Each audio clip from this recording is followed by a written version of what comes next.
माघ मास की जया एकादशी की कथा एवं महात्म्य। हमने यह कथा पद्म पुराण के उत्तरखंड से ली है। युधिष्ठिर ने पूछा, भगवान, आपने माघ मास के कृष्ण पक्ष की षटतिला एकादशी का वर्णन किया।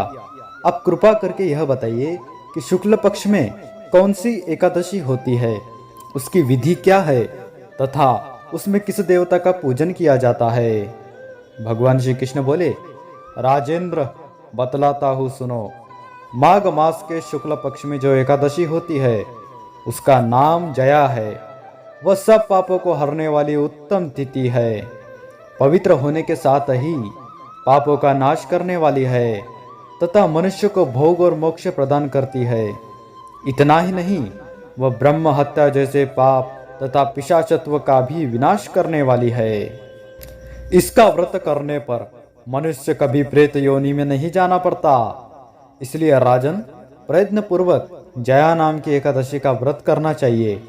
एक समय की बात है, स्वर्गलोक में देवराज इंद्र राज्य करते थे। देवगण पारिजात वृक्षों से भरे हुए नंदन वन में अप्सराओं के साथ विहार कर रहे थे।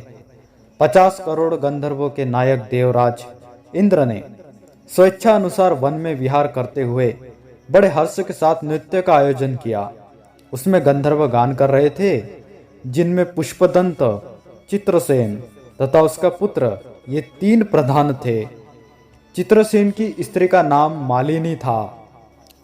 मालिनी से एक कन्या उत्पन्न हुई थी जो पुष्पवंती के नाम से विख्यात थी। पुष्पदंत गंधर्व के एक पुत्र था जिसको लोग माल्यवान कहते थे। माल्यवान पुष्पवंती के रूप पर अत्यंत मोहित था। ये दोनों भी इंद्र के संतोषार्थ नृत्य करने के लिए आए थे। इन दोनों का गान हो रहा था। इनके साथ अप्सराएं भी थी। परस्पर अनुराग के कारण ये दोनों मोह के वशीभूत हो गए। चित्त में भ्रांति आ गई, इसलिए वे शुद्ध गान न गा सके। कभी ताल भंग हो जाता और कभी गीत बंद हो जाता था। इंद्र ने इस प्रमाद पर विचार किया और इसमें अपना अपमान समझकर वे कुपित हो गए। अतः इन दोनों को शाप देते हुए बोले, ओ मूर्खो, तुम दोनों को धिक्कार है। तुम लोग पतित और मेरी आज्ञा भंग करने वाले हो। अतः पति पत्नी के रूप में रहते हुए पिशाच हो जाओ। इंद्र के इस प्रकार शाप देने पर इन दोनों के मन में बड़ा दुख हुआ। वे हिमालय पर्वत पर चले गए और पिशाच योनि को पाकर भयंकर दुख भोगने लगे। शारीरिक पातक से उत्पन्न ताप से पीड़ित होकर दोनों ही पर्वत की कंदराओं में विचरते रहते थे। एक दिन पिशाच ने अपनी पत्नी पिशाची से कहा, हमने कौन सा पाप किया है जिससे यह पिशाच योनि प्राप्त हुई है। नरक का कष्ट अत्यंत भयंकर है तथा पिशाच योनि भी बहुत दुख देने वाली है। अतः प्रयत्न करके पाप से बचना चाहिए। इस प्रकार चिंतामग्न होकर वे दोनों दुख के कारण सूखते जा रहे थे। दैव योग से उन्हें माघ मास की एकादशी तिथि प्राप्त हो गई। जया नाम से विख्यात तिथि, जो सब तिथियों में उत्तम है, आई। उस दिन उन दोनों ने सब प्रकार के आहार त्याग दिए, जलपान तक नहीं किया, किसी जीव की भी हिंसा नहीं की, यहाँ तक कि फल भी नहीं खाया। निरंतर दुख से युक्त होकर वे एक पीपल के समीप बैठे रहे। सूर्यास्त हो गया। उनके प्राण लेने वाली भयंकर रात उपस्थित हुई। उन्हें नींद नहीं आई। वे रति या और कोई सुख भी नहीं पा सके। सूर्योदय हुआ।